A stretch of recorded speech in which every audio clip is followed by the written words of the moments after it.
Le gel était arrivé tôt cette année-là. Il recouvrait les haies comme du sel jeté par une main négligente. La route sentait le cuir mouillé et le fer froid. Elle sentait aussi la pourriture sucrée des pommes tombées que personne n'avait pris la peine de ramasser. C'était le genre de matin qui vous transperçait les os. Le soleil n'avait même pas encore dépassé les ormes. Et c'est sur cette route, dans ce froid, que la diligence pour Sherbrooke avançait vers le sud. Elle transportait 4 passagers, 2 mâles, et une petite fille effrayée. Mademoiselle Helena Vance avait 25 ans.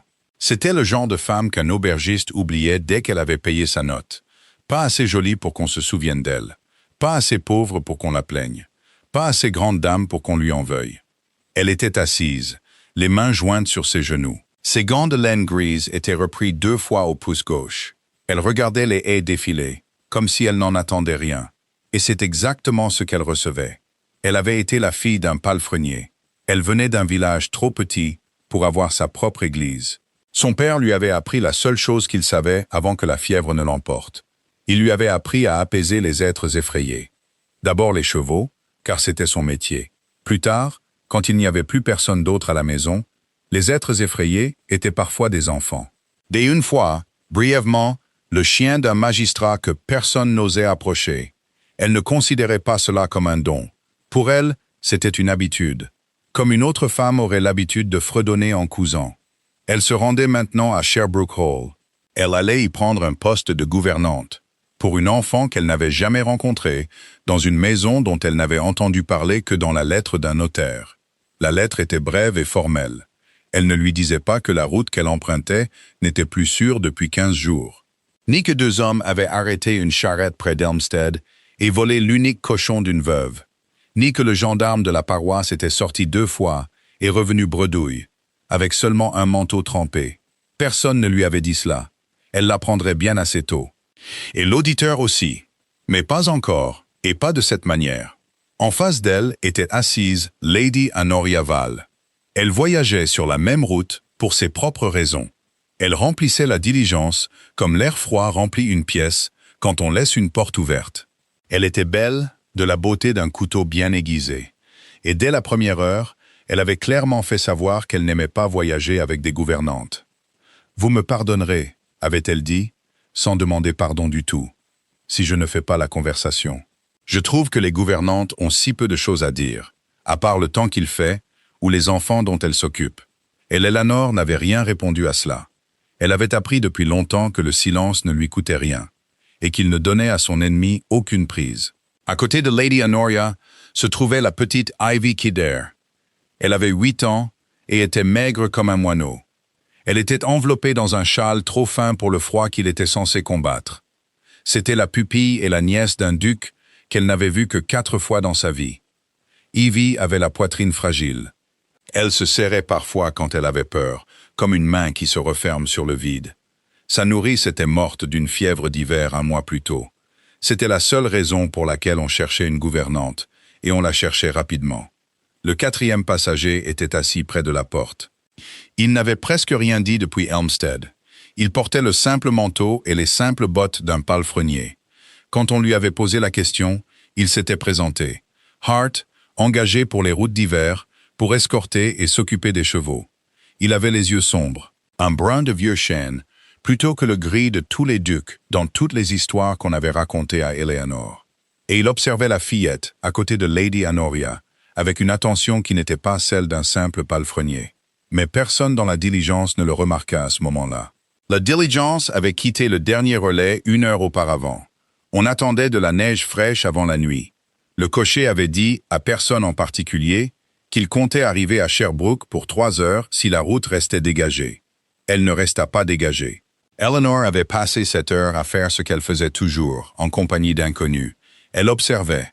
Elle observait les mains d'Ivy, qui étaient froides et ne tenaient pas en place. Elle observait la bouche de Lady Honoria, qui avait une façon de se pincer avant de dire quelque chose de méchant. Et elle observait le palefrenier, Hart, qui ne bougeait pas du tout. Il était assis, immobile, comme un homme qui écoute quelque chose que les autres ne peuvent pas entendre. « Vous êtes bien silencieuse, mademoiselle Vance, » dit Lady Honoria, après la 2e borne. « J'espère que ce n'est pas de la bouderie. » Une gouvernante qui boude est pire qu'une gouvernante qui bavarde. Je ne boude pas, milady, répondit Elelanena. Je suis seulement fatigué. Fatigué d'être assise dans une diligence? Le rire de Lady Honoria fusa en 3 temps, comme une petite cloche qu'on agite à dessein. Votre vie doit être si éprouvante. Elelanena ne répondit pas non plus. Elle se tourna plutôt vers Ivy. Ses mains, d'abord froides, se mirent à trembler. Pourtant, il ne faisait pas assez froid dans la diligence pour expliquer cela. « Ne faites pas attention à elle », dit doucement Elelanena, pour que l'enfant seul l'entende. Les dames qui sont malheureuses essaient souvent de rendre les autres malheureux aussi. Cela fonctionne rarement si vous ne les laissez pas faire. La bouche d'Ivy tressaillit. Ce n'était pas tout à fait un sourire. C'était le premier son que quiconque avait réussi à lui arracher depuis Elmstead. De l'autre côté, l'homme nommé Hart leva les yeux de la fenêtre, le temps d'une respiration suspendue. Puis il détourna le regard, comme s'il ne voulait pas être surpris en train de regarder. Après la 2e borne, la route se rétrécit. Elle s'enfonçait dans un bosquet de chênes nus. La lumière devint soudain grise et oppressante. Et c'est là, avec les arbres pressant de chaque côté, et le fouet du cocher claquant une fois sur un cheval hésitant, que la diligence commença à ralentir. Personne n'avait pourtant demandé de ralentir. Elelanena le sentit avant de le comprendre. Comme on sent une respiration retenue dans une pièce avant que quiconque ait parlé. Les roues raclèrent le sol, les chevaux secouèrent la tête.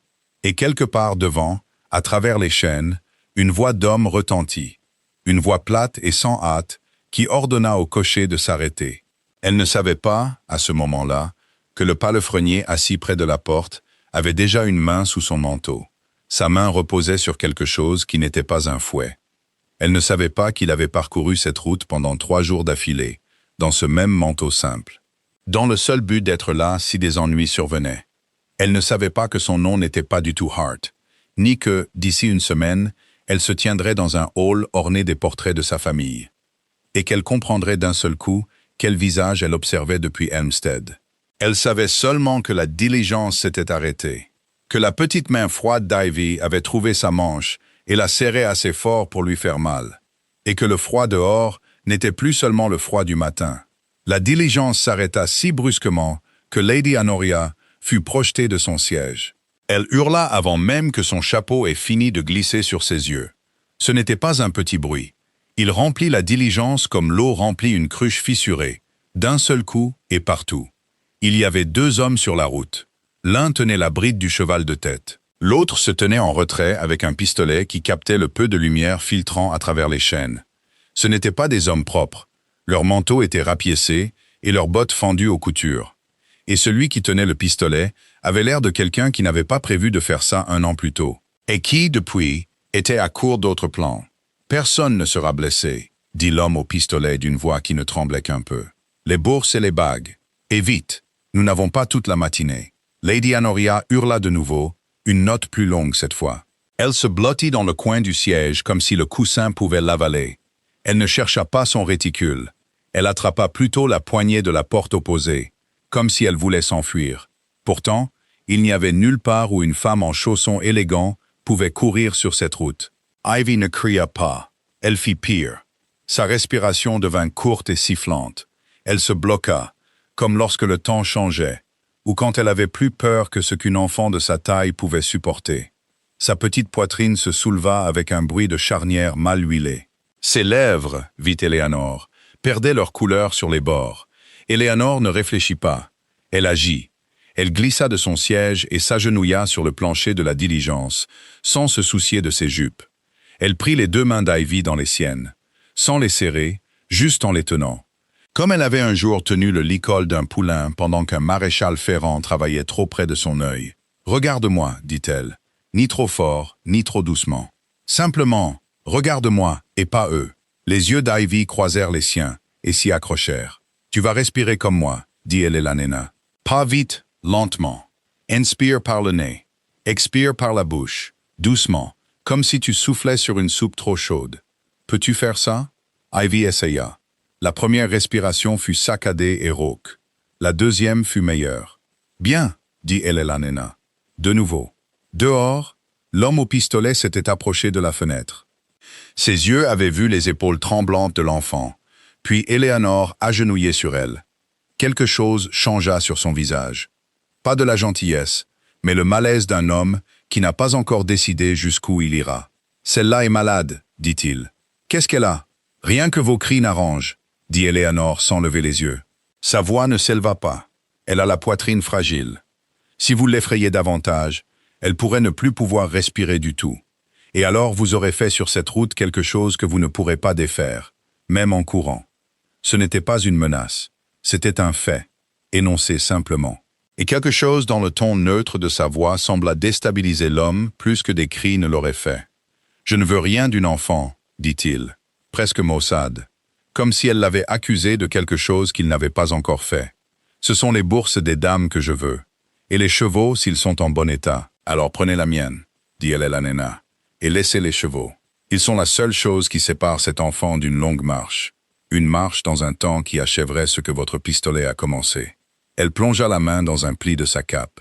Elle en sortit la petite bourse à cordon qu'elle portait depuis Helmstead. Celle qu'elle avait cousue elle-même avec un vieux gant, car elle ne possédait pas de réticule digne de ce nom. Elle contenait 11 shillings et 4 pence, économisés sou par sou pendant presque un an.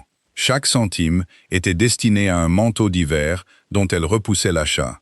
Elle n'hésita pas. Elle la tendit par la porte ouverte, d'une main aussi stable que si elle passait un livre. « C'est tout ce que j'ai, dit-elle.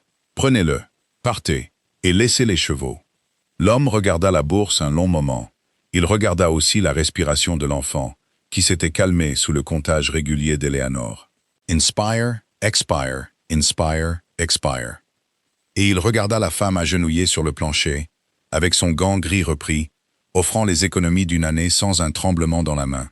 C'est à ce moment-là que le palefrenier, Hart, qui n'avait pas bougé de son siège depuis le premier cri, posa enfin la main sur le loquet de la porte opposée.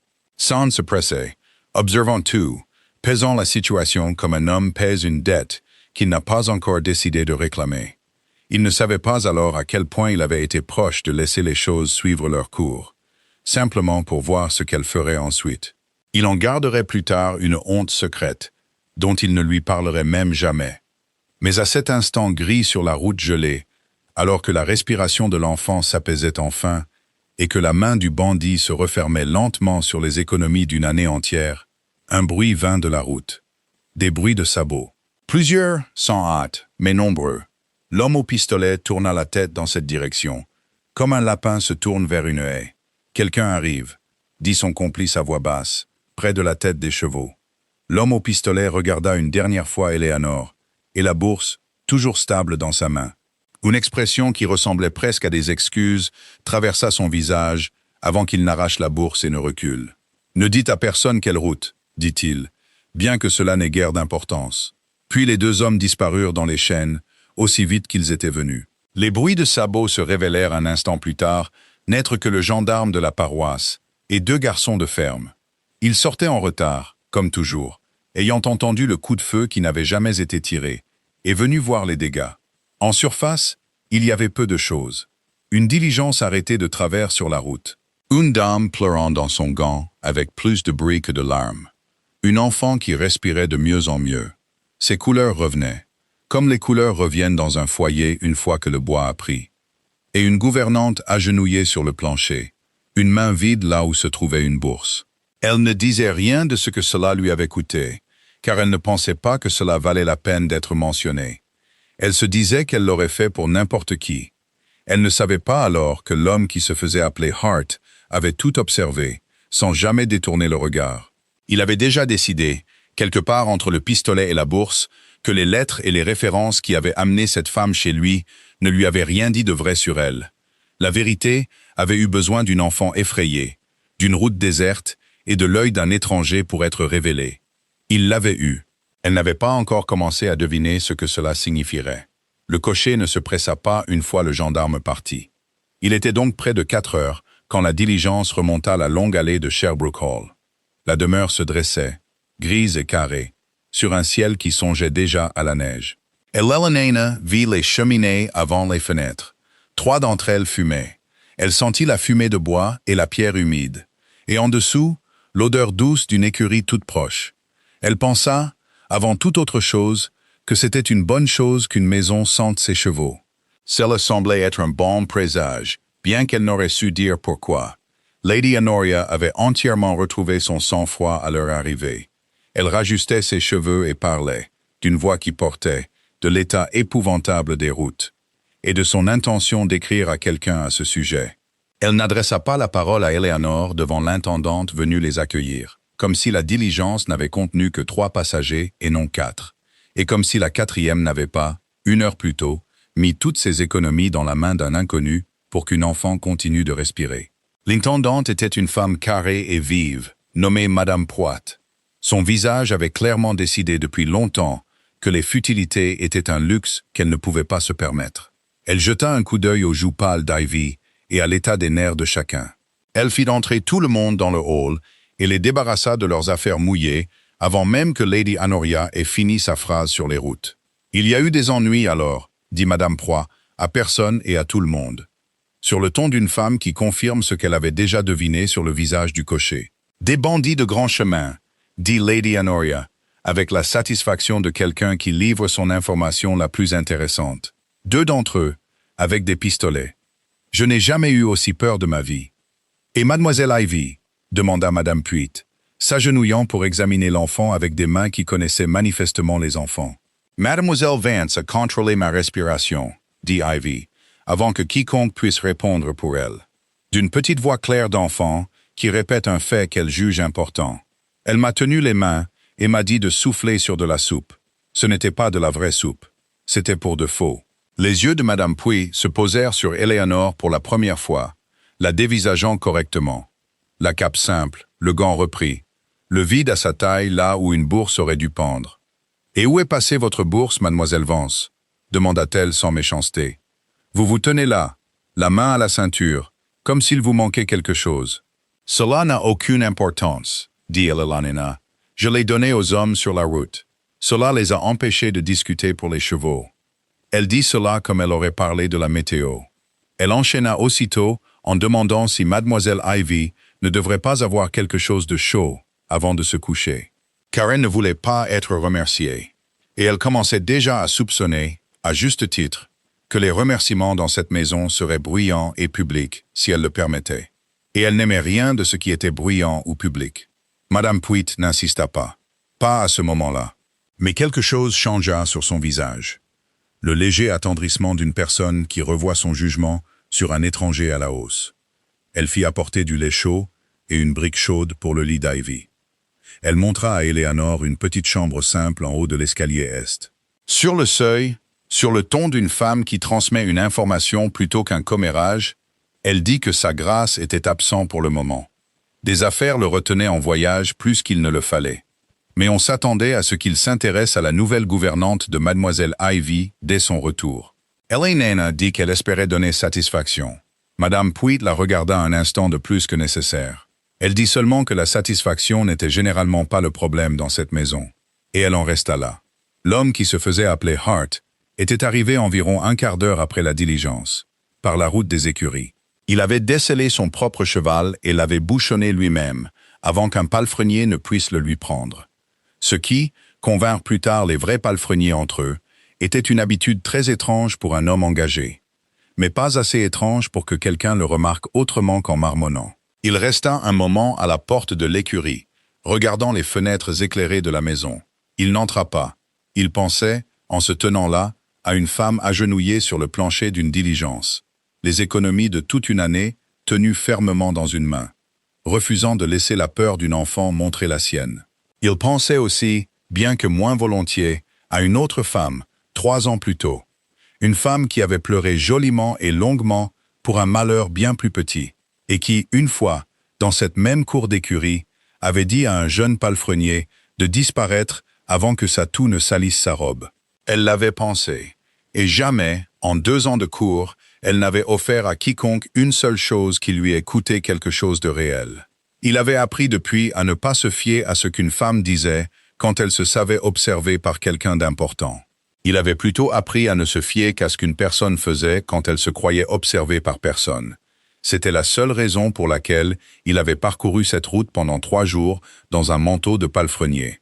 Et pourquoi il comptait le porter encore un peu, quoi qu'en pense son intendant. Il avait voulu, avant même de s'asseoir à un bureau face à cette nouvelle gouvernante, en tant qu'homme dont le nom figurait sur ses lettres, voir ce qu'elle ferait quand elle penserait n'avoir rien à y gagner. Il l'avait vu maintenant. Il découvrit qu'il n'était pas du tout pressé d'arrêter d'observer. Il ne monta pas à la maison cette nuit-là. Il dit au chef palefrenier qu'il dormirait au-dessus de l'écurie, comme les 2 nuits précédentes. Et le chef palefrenier, qui avait ses propres soupçons et les gardait prudemment pour lui, dit seulement qu'il y avait un coin chaud près de la sellerie et lui souhaita une bonne nuit. Ivy dormait mieux cette première nuit à Sherbrooke qu'elle n'avait dormi depuis un mois. Eleanor resta assise 1 heure après que l'enfant se soit endormi, écoutant pour s'assurer que sa respiration restait régulière. Parce que c'était le genre de choses qu'elle faisait sans qu'on le lui demande et sans attendre de remerciements. Et parce que, quoi que la maison derrière elle contienne en matière de ducs, de cousins et de vieux chagrins, elle n'en savait encore rien. Le simple fait chaud d'une enfant respirant facilement lui semblait une récompense suffisante pour une longue journée. Elle ne savait pas, en se glissant enfin dans son propre lit froid et étroit, qu'un homme se tenait à cette heure, à la porte d'une écurie à 200 pieds de là. Il pensait à elle avec autant de constance qu'elle ne pensait pas du tout à lui. La maison retrouva ses rythmes ordinaires en 1 semaine, et Eleanor s'y installa. Comme l'eau trouve les points bas d'un plancher, sans que personne ne la dirige. Elle se levait tôt.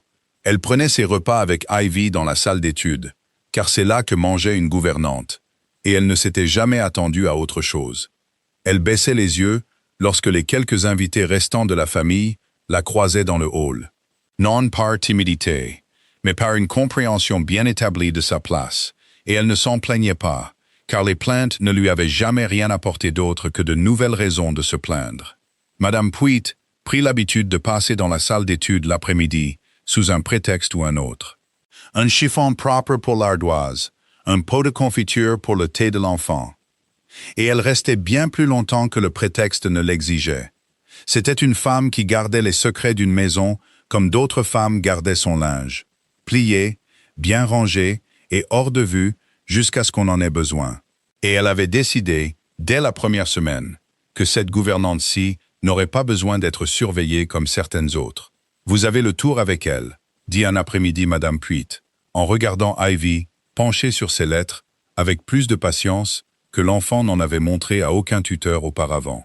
Son ancienne nourrice disait qu'elle était une enfant difficile. « Je n'ai jamais trouvé, moi. »« Elle n'est pas difficile, » dit Eleanor. « Elle a peur de beaucoup de choses ordinaires, et personne n'a pris la peine de lui demander pourquoi.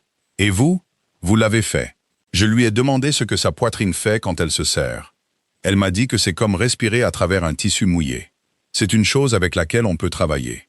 Une peur qui n'a pas de forme est beaucoup plus difficile à gérer qu'une peur qui en a une. » Madame Puit resta silencieuse un moment, réfléchissant à cela. « Vous avez dû apprendre ça quelque part de particulier. Mon père s'occupait des chevaux d'un homme qui ne pouvait pas gérer son propre tempérament, » dit Eleanor.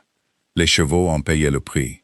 J'ai appris très tôt que les êtres effrayés veulent qu'on leur dise la vérité à voix basse, pas qu'on leur mente à voix haute. C'était ce qu'elle avait dit de plus personnel sur elle-même depuis son arrivée. Et Madame Puit n'insista pas, bien qu'elle ait emporté cette phrase avec elle et y ait repensé plus d'une fois les jours suivants. Car cela expliquait beaucoup de choses sur la manière calme et simple dont cette jeune femme s'était agenouillée sur le plancher d'une diligence et avait dit la vérité à un bandit au lieu de lui crier dessus. L'homme appelé Hart trouvait ses propres excuses pour être près des fenêtres de la salle d'études certains matins. Il exerçait soi-disant un jeune cheval de chasse dans l'enclos en contrebas, et il n'échappa pas à l'attention d'Eleanor, de la manière détachée dont elle remarquait la plupart des choses sans en faire de commentaires, que le palefrenier montait très bien pour un homme engagé, avec une assise trop aisée et trop correcte pour avoir été apprise en nettoyant des stalles. Elle n'y pensa guère. Les palefreniers venaient de toutes sortes d'endroits, et elle avait de plus grandes préoccupations que la posture d'un homme. Ils se parlèrent 2 fois cette semaine-là, brièvement, comme le font les domestiques lorsque leurs chemins se croisent et qu'aucun n'a le loisir de s'attarder. La première fois, c'était dans la cour de l'écurie, où Eleanor était allée voir si la jument qui avait tiré la diligence avait subi un préjudice de la frayeur sur la route. « Elle va bien, » dit Hart, avant qu'elle n'ait demandé. Elle sursaute aux voix étranges sur la route maintenant, ce qu'elle ne faisait pas avant. L'enfant non plus, dit elle à la nana. La peur ne part pas toujours quand le danger disparaît. Non, dit-il, en effet. Il regardait la jument et non elle quand il dit cela. Et quelque chose dans sa voix portait plus de poids que la phrase ne le nécessitait, bien qu'elle n'ait pas pensé à demander pourquoi. La deuxième fois fut encore plus courte. Elle était venue chercher un châle qu'Ivy avait laissé sur le rebord de la fenêtre de la salle d'études et l'avait trouvé debout en dessous, regardant vers le haut. Il avait touché sa casquette et n'avait rien dit du tout. Elle avait seulement pensé que c'était un homme plutôt silencieux pour un palefrenier et était rentrée. Elle ne savait pas, et ne le saurait pas avant un certain temps, que dans la même semaine, une veuve du village avait reçu, d'une main anonyme, assez de charbon pour tenir jusqu'en mars, ou que le garçon d'écurie qui toussait depuis octobre avait été envoyé sans explication chez le médecin d'Elmstead, aux frais de quelqu'un, avec des instructions strictes au médecin de ne donner aucun nom si le garçon ou sa mère demandait qui l'avait envoyé. Madame Puit était au courant des deux. Elle ne dit rien de l'un ni de l'autre, car on lui avait demandé de ne pas le faire. Et c'était le genre de femme qui tenait sa parole, même quand cela lui donnait très envie de parler. « Il fait ça », dit-elle une fois à la cuisinière, à propos de rien en particulier. Et il ne veut jamais que personne le sache. Son père était pareil, et son père avant lui. Bien qu'on ne le croirait pas à entendre les gens du comté parler des ducs et de leur fierté. « Qui » demanda la cuisinière. Madame Puit secoua seulement la tête et continua son travail, et la cuisinière, sagement, ne demanda pas à nouveau. Il y avait sous tout ce calme une blessure dans la maison dont personne ne parlait directement, mais que tout le personnel semblait porter en petite partie. Comme une famille porte une cicatrice que personne ne mentionne, mais que tout le monde contourne. Cela concernait une dame qui avait failli devenir la duchesse de Sherbrooke quelque 3 ans auparavant. Une certaine Lady Cressydane, qui avait été belle et charmante et avait pleuré joliment et souvent, et qui, une fois, Madame Puit ne le décrirait pas entièrement, avait parlé à une servante d'une manière si froide que la jeune fille avait donné sa démission la même semaine plutôt que de rester sous le même toit. Il l'a vu, dit un jour Madame Puit prudemment, à personne d'autre qu'à son tricot. Il l'a vu clairement, tous les deux ne sachant pas qu'il était dans l'embrasure de la porte. Il n'a jamais dit un mot de plainte contre elle à quiconque, à ma connaissance. Il ne lui a simplement plus jamais rien demandé après ça. Et 1 mois plus tard, les fiançailles prirent fin discrètement. Et personne en dehors de cette maison n'a jamais su la vraie raison. Si elle et la nana avaient entendu cette histoire en entier, elle aurait peut-être compris beaucoup plus tôt pourquoi un palefrenier engagé observait la gouvernante d'une enfant comme d'autres hommes observent les chevaux qu'ils comptent acheter, pesant chaque petit moment non observé, comme si c'était la seule preuve digne de confiance. Elle ne l'avait pas entendu. Elle savait seulement vaguement, et sans grande curiosité, que quelque chose dans cette maison restait silencieux et prudent, autour d'un sujet que personne ne nommait. Et elle laissait faire, parce que ce n'était pas ses affaires, et parce qu'elle avait les lettres d'une enfant à surveiller et une poitrine à garder à l'œil pendant les nuits froides. Et parce que, quoi qu'il en soit de Sherbrooke Hall, elle n'avait pas encore appris à s'attendre à ce qu'aucun de ces silences ne la concerne. Lady Honoria Vale ne quitta pas Sherbrooke après l'arrivée de la diligence, comme elle et la nana l'avaient supposé. Elle était une cousine de la famille, s'avéra-t-il, avec une longue habitude de passer l'hiver au manoir. Quand sa propre maison plus modeste devenait trop froide et trop ennuyeuse à son goût. Et elle s'installa dans la meilleure chambre d'amis, avec l'aisance d'une femme qui considérait que cet arrangement lui était dû. Elle avait dès le début une manière particulière avec Ivy, qu'Eleanor aimait de moins en moins à chaque fois qu'elle l'observait. Une façon de louer les jolis cheveux de l'enfant et de ne rien dire de son intelligence. De remarquer, en présence de l'enfant, que c'était un tel dommage qu'une fille si simple de tempérament ait été laissée orpheline sans mère pour la présenter correctement. Comme si le deuil était un manque de vernis plutôt qu'une blessure. Ivy avait appris bien avant l'arrivée d'Eleanor à devenir très immobile et très silencieuse chaque fois que sa cousine entrait dans une pièce. La même immobilité qu'Eleanor avait vue chez les animaux qui avaient été frappés une fois et s'en souvenait. La situation atteignit son paroxysme un après-midi gris, environ 3 semaines après l'arrivée d'Eleanor, dans le grand salon où la famille prenait habituellement le thé, et où l'on avait demandé à Eleanor, exceptionnellement, de faire descendre Ivy parce qu'une famille voisine était en visite. Et l'enfant devait être montré brièvement, comme on le faisait avec les enfants. Ivy, nerveuse en compagnie, renversa un peu de lait de sa tasse sur la belle nappe. Elle devint blanche de l'horreur particulière d'une enfant qui s'attend à être punie pour de petits accidents. Et le rire de Lady Honoria fusa aussitôt. 3 temps exactement. Froide et pourtant. « Voilà, vous voyez », dit-elle à la famille en visite, bien que ses yeux fussent sur Eleanor. C'est ce qui arrive quand on engage des gouvernantes par charité plutôt que par mérite. L'enfant n'a pas plus de manières à table qu'un garçon d'écurie. J'avais bien dit à mon cousin qu'il aurait dû engager quelqu'un avec de bonnes références. Plutôt qu'une fille qui, si je comprends bien, n'a jamais mis les pieds dans une maison de conséquence avant celle-ci. La pièce devint silencieuse, du silence particulier d'un public qui décide de quel côté regarder. Eleanor posa le chiffon avec lequel elle avait déjà commencé à éponger le lait, sans se presser, et se redressa. « Le lait n'est rien, milady, dit-elle d'un ton égal. Le linge se lave. Je n'ai pas encore trouvé le tissu que la peur améliore. Je vous demande pardon. Seulement qu'une enfant qui a peur de renverser du lait a généralement appris à en avoir peur par quelqu'un dans la pièce, dit Eleanor. Je n'ai pas dit par qui. Il y eut un moment de silence total et retentissant. Le genre de silence qui suit une vérité simple dite dans une pièce construite pour les amabilités. Le visage de Lady Honoria devint un peu plus pâle, puis un peu plus rouge. Elle ouvrit la bouche pour dire quelque chose de cinglant. Et c'est dans cette pause, brève comme une respiration retenue, que l'homme qui se faisait appeler Hart, debout près de la fenêtre où il était entré avec un message sur les chevaux et n'avait pas encore trouvé l'occasion de le délivrer, parla pour la première fois dans cette pièce. D'une voix que personne n'avait encore entendue. « Mademoiselle Vance a tout à fait raison, dit-il. La peur s'enseigne, tout comme les manières.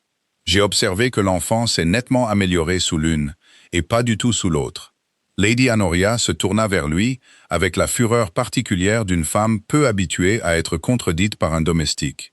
Et elle constata, à sa confusion visible, qu'il ne baissait pas les yeux comme un palefrenier aurait dû le faire, et que le gentleman en visite à côté d'elle était devenu très immobile et très correct, de la manière dont les hommes deviennent immobiles autour de quelqu'un dont ils viennent à peine de soupçonner le rang. « Vous resterez aux écuries, dit Lady Honoria, et hors du salon, quand vous n'aurez rien d'utile à dire. C'est ce que je fais généralement, dit-il. Je reste aux écuries.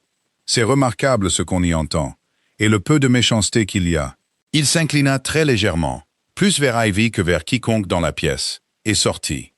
Et Lady Honoria fut laissée à retrouver son sang-froid devant ses invités comme elle le pouvait. Ce qu'elle fit bruyamment, en remarquant l'impertinence qu'on était obligé de tolérer de la part des hommes engagés de nos jours.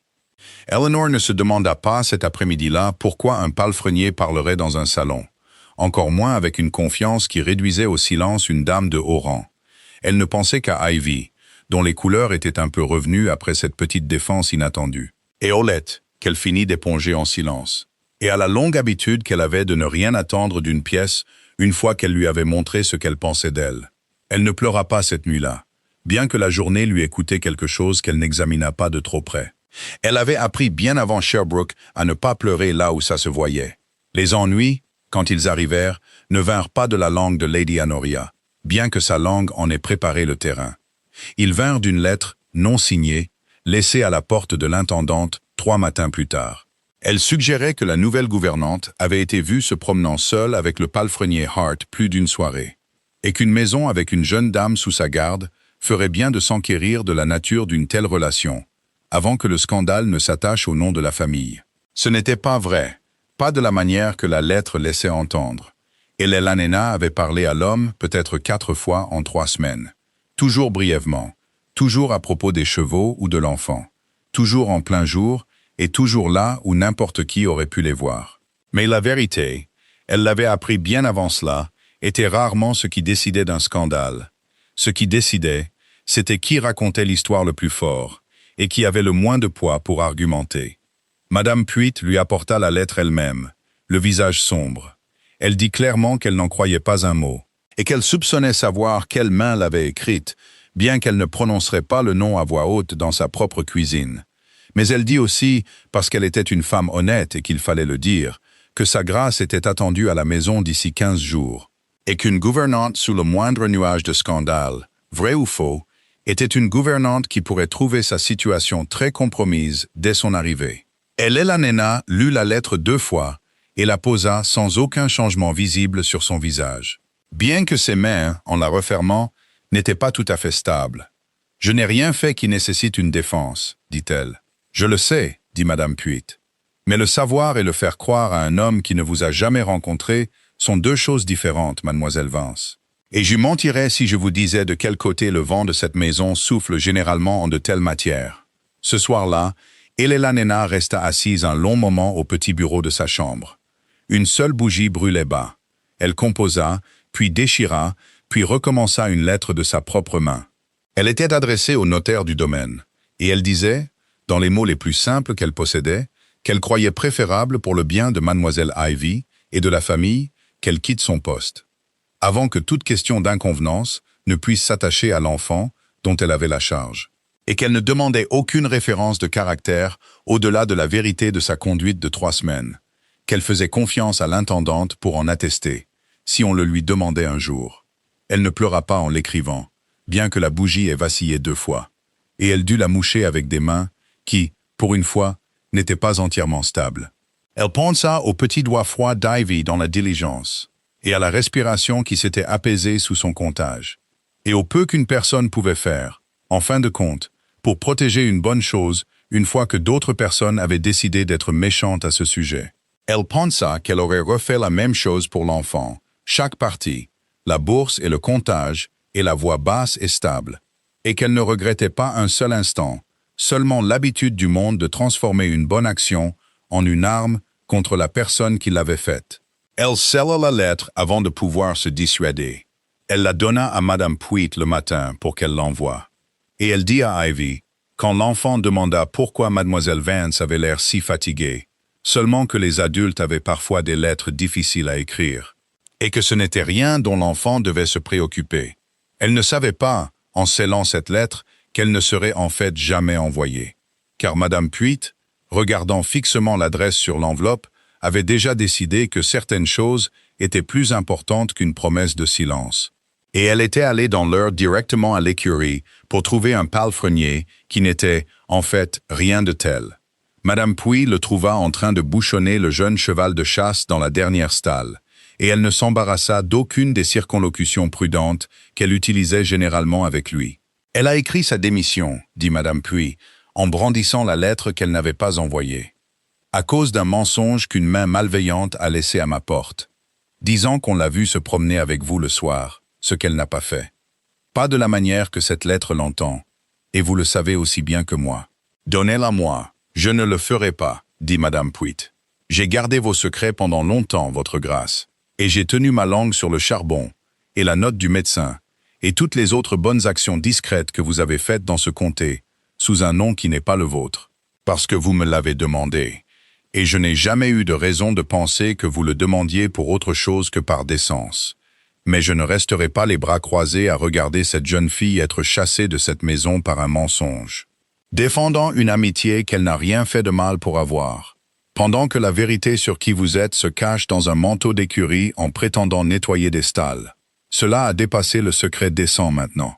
C'est devenu quelque chose de plus proche de la cruauté, et je pense que vous le savez. » Il resta silencieux un long moment, regardant la lettre dans sa main sans la prendre. « J'avais l'intention de le lui dire avant la fin de la quinzaine, dit-il.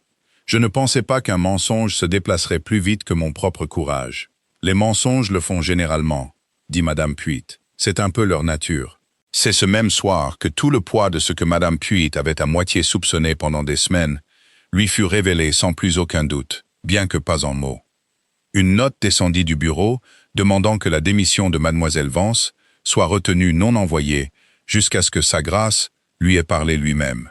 Et la note était signée d'une main que Madame Puit reconnaissait sur une douzaine de papiers du domaine depuis une douzaine d'années. Pas Hart, mais Gideon Stair, duc de Sherbrooke. Elle resta assise un long moment avec cette signature à la lumière de la lampe. Puis elle alla trouver Éléanore. Et elle lui dit, aussi doucement que sa nature directe le permettait, que la lettre n'irait nulle part pour l'instant, parce que le maître de la maison souhaitait lui parler lui-même avant que toute démission ne soit acceptée, et que le maître de la maison, Mademoiselle Vance, n'était pas celui qu'elle croyait. Selalanena ne comprit pas d'abord ce qu'on lui disait. Elle pensa que Madame Puit voulait seulement dire que le duc était rentré plus tôt. Et elle demanda raisonnablement quand elle pouvait s'attendre à être convoquée. « Vous l'avez déjà rencontré, » dit Madame Puit. « Vous l'avez rencontré sur la route, Mademoiselle Vance, dans un manteau de palefrenier il y a 3 semaines, et vous lui souhaitez le bonsoir dans la cour de l'écurie depuis, sans que ni l'un ni l'autre ne le disent clairement. » Éléanore s'assit assez brusquement sur le bord de son lit étroit, et pour une fois dans sa vie, elle ne dit rien du tout. Parce qu'il n'y avait, pour le moment, rien en elle qui avait encore trouvé son chemin en mots. La pièce qu'il choisit pour cela n'était pas le grand bureau formel où les affaires du domaine se traitaient habituellement, mais un petit salon à l'arrière de la maison qui captait le dernier soleil de l'après-midi, et où brûlait toujours un feu plus grand que ce que la pièce nécessitait strictement. C'était, pensa Eléanore plus tard, une pièce faite pour les confessions, plutôt que pour les ordres, et elle soupçonna à juste titre qu'il l'avait choisi pour cette raison exacte. Il se tenait à la fenêtre quand elle entra, et pendant un étrange moment, elle faillit ne pas le reconnaître. Vêtu comme il l'était maintenant d'un manteau sombre, qui lui allait comme le manteau de palefrenier ne l'avait jamais fait, jusqu'à ce qu'il se retourne, et que les yeux soient les mêmes yeux. Le même brun de vieux chêne, la regardant comme il l'avait regardée depuis une porte d'écurie, un siège de diligence et une barrière d'enclos pendant 3 semaines. « Votre grâce, » dit-elle, parce qu'il n'y avait rien d'autre à l'appeler maintenant. Et les 2 mots sortirent plus plats qu'elle ne le voulait. « Asseyez-vous, si vous le voulez bien, » dit-il. « Ou restez debout, si vous préférez. Je n'ai aucun désir de vous commander quoi que ce soit, jamais plus. Et j'ai l'intention de commencer maintenant. » Elle ne s'assit pas. Elle se tint droite, les mains jointes devant elle de la manière dont elle les avait jointes dans cette diligence 3 semaines auparavant, et attendit. « Mon nom, dit-il, est Gideon Cedar. Je suis, comme on vous l'a maintenant dit, le duc de Sherbrooke. Je ne suis pas, et n'ai jamais été, un palefrenier engagé, et je vous dois des explications pour chaque jour où je vous ai laissé croire le contraire. Vous pourriez commencer, dit-elle, par le pourquoi. Je le ferai. » Il tourna une fois la bague à son petit doigt, une habitude qu'elle n'avait pas su remarquer jusqu'à ce moment. « Il y a 3 ans, j'étais fiancé à une femme qui était, de l'avis de tous, un excellent parti. Elle était belle, bien élevée, et disait toutes les bonnes choses en société. Je l'ai vue une fois parler à une servante d'une manière si méchante que la jeune fille a donné sa démission dans la semaine plutôt que de rester dans la maison. Ma fiancée n'a jamais su que je l'avais vue. Elle n'avait pas pensé que quelqu'un d'important regardait. Et ainsi, elle m'avait montré sans le vouloir exactement qui elle était. Et vous avez rompu. J'ai rompu, dit-il. Et j'ai appris quelque chose de cette rupture que je n'ai pas pu désapprendre depuis. Les manières d'une personne en société ne vous disent rien de vrai. Ce qu'une personne fait quand elle croit que personne d'important ne peut la voir, c'est le seul test qui dit la vérité. Je ne savais pas. Quand j'ai entendu que mon intendant avait engagé une gouvernante pour Ivy sans la voir, si j'avais l'intention de vous tester. Je savais seulement que je voulais être sur cette route quand la diligence passerait, dans un manteau qui ne vous dirait rien sur moi. Pour que tout ce que je verrais de vous, je le verrais honnêtement. Et qu'avez-vous vu? J'ai vu une femme s'agenouiller sur le plancher d'une diligence et donner à un bandit de grand chemin les économies de toute une année pour épargner une enfant qu'elle connaissait depuis 4 heures. Dit-il. Je l'ai vu refuser de laisser sa voix trembler pendant qu'elle le faisait. Je l'ai vu depuis refuser les remerciements, refuser d'en parler, refuser même de laisser l'intendante en faire toute une histoire, parce qu'elle ne pensait pas que c'était autre chose que la chose simple et évidente à faire. J'ai vu beaucoup de gens dans ma vie jouer leur meilleure nature pour un public, Mademoiselle Vance. Je n'ai jamais vu quelqu'un jouer la sienne pour personne. Elle resta silencieuse un long moment, et quand elle parla, ce ne fut pas le pardon qu'elle lui offrit. « Pas encore.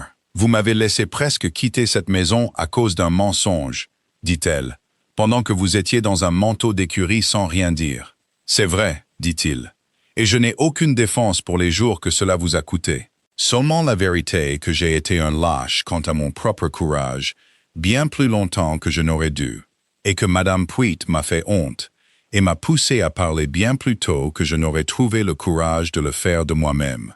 Je ne vous demanderai pas de pardonner cela ce soir. Je vous demanderai seulement de croire que j'ai l'intention de passer un bon moment à faire en sorte qu'il ne soit plus nécessaire que vous vous demandiez si je vous dis la vérité. C'est une piètre excuse, dit-elle, tout en promesse et sans preuve. C'est vrai, acquiesça-t-il. La preuve, si vous le permettez, devra venir après, dans la vie de tous les jours. Plutôt que dans tout ce que je peux vous dire ici. Je ne vous demande pas de me répondre ce soir. Je ne vous demande pas de me répondre du tout, en fait. Sauf pour me dire si vous souhaitez conserver votre poste, qui est le vôtre, indépendamment de tout ce qui se passera entre nous dans cette pièce. Et si je souhaite le quitter, alors vous le quitteriez avec toutes les références que je peux honnêtement vous donner. Et aucun mot méchant ne vous suivrait où que j'ai mon mot à dire. Il dit, je préférerais votre colère honnête et votre démission plutôt qu'une seule heure de votre gratitude donnée parce que vous vous sentiez obligé de la donner. C'était, pensa-t-elle, debout là dans la lumière du feu, les mains toujours jointes devant elle, la première fois de sa vie qu'une personne de conséquence lui offrait un choix et avait entièrement l'intention de la laisser le garder. Elle ne lui répondit pas cette nuit-là, et il ne le lui demanda pas. Elle remonta dans la salle d'études et resta assise un long moment près du lit d'Ivy, écoutant la respiration régulière de l'enfant. Et elle constata que la colère qu'elle s'attendait à nourrir toute la nuit s'était, au matin, transformée en quelque chose de plus calme et de plus difficile à nommer. Pas tout à fait le pardon, mais pas son contraire non plus. La bonté secrète de l'homme ne lui apparut pleinement que dans les jours qui suivirent, et non de sa propre bouche, dont elle commençait déjà à soupçonner qu'elle ne disait que la moitié de ce qu'elle pourrait. Elle vint de Madame Puit, qui, ayant rompu un silence, semblait avoir peu de raison de garder les autres, et qui lui parla, un après-midi gris en raccommodant, du charbon de la veuve et du médecin du garçon d'écurie, et d'une douzaine de petites gentillesses, remontant à des années. Chacune d'elles donnait à la condition expresse qu'aucun nom ne s'attache jamais au don. Il sera furieux contre moi de vous le dire, dit Madame Puy, en coupant un fil avec ses dents. Mais j'ai décidé que je préférais sa fureur, plutôt que de vous voir continuer à le considérer seulement comme un homme qui a laissé un mensonge vous coûter presque votre poste. Il y a plus en lui que ce que ce mensonge montre, mademoiselle Vance, et c'est surtout la partie qu'il garde cachée. Elena répondit peu, mais elle garda ce bilan avec elle le reste de la journée, y réfléchissant comme elle avait réfléchi à la route 3 semaines auparavant. Et elle constata, à sa propre surprise, que ce qui l'émouvait le plus n'était pas la taille d'une seule gentillesse, mais l'insistance simple et têtue pour qu'aucune d'entre elles ne soit connue. Elle comprenait cet instinct. Elle avait vécu selon une version de celui-ci toute sa vie. Elle lui donna sa réponse 8 jours plus tard, dans le même petit salon, avec le même feu trop grand pour la pièce. Et Ivy, à qui on avait alors dit bien plus qu'à une enfant de son âge, dormait 2 étages plus haut, avec une infirmière de nuit assise à côté, au cas où sa poitrine deviendrait difficile. « J'ai beaucoup réfléchi, dit Elena, à ce que je vous demanderais, si je devais vous répondre. Demandez, dit-il, tout.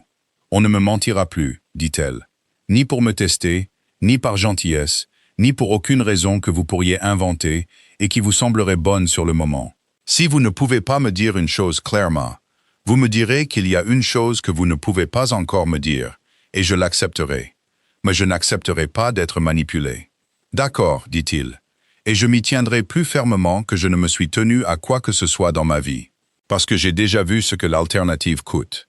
Dans cette diligence, dans ce mensonge, la lettre de votre cousine a failli gagner, et on ne parlera pas de moi comme d'un objet de votre charité, dit-elle. Quoi qu'il advienne de tout cela, j'ai fait ce que j'ai fait sur cette route parce que c'était la chose juste à faire. Et je n'accepterai pas que cela devienne la raison pour laquelle vous m'avez choisi, comme si j'étais une égarée que vous aviez recueillie par mauvais temps. Vous êtes la chose la moins égarée que j'ai jamais rencontrée, dit-il. Et quelque chose dans la sécheresse de sa remarque lui arracha un petit rire involontaire. Le premier vrai rire qu'elle se souvenait d'avoir donné à quelqu'un depuis la mort de son père. Et il parut un instant complètement décontenancé par ce son, comme s'il s'était préparé à la colère et avait reçu à la place quelque chose de bien plus difficile à parer. « Je vous aime, dit-il, quand le rire se fut tu entre eux. Pas pour la bourse que vous avez abandonnée sur cette route, bien que je n'oublierai jamais la fermeté de votre main quand vous l'avez donnée. Je vous aime pour l'habitude simple, non observée, non récompensée de la bonté que cette bourse n'a fait que me prouver. Je vous aurais aimé exactement de la même manière si personne ne l'avait jamais vu. Je veux que vous le sachiez parce que c'est la chose la plus vraie que j'ai à vous offrir. Plus vrai que la maison, plus vrai que le nom. C'est beaucoup de choses à dire d'un coup, dit-elle, pour un homme qui me doit encore 8 jours d'honnêteté à rattraper. Alors laissez-moi commencer à le rattraper ce soir, dit-il, en vous demandant clairement, sans manteau et sans nom retenu, si vous voulez de moi. À votre rythme, sans réponse due ce soir ou demain, ou n'importe quel jour avant que vous n'en soyez certaine. Je préférerais votre non librement donné que votre oui, parce que vous vous sentiez obligé. Elle resta silencieuse un long moment, regardant le feu. Puis elle retira son gant gauche, doigt par doigt, lentement et délibérément. La laine grise reprise s'enleva pour révéler une main rendue rugueuse par l'encre, l'eau froide et des années de petit travail acharné.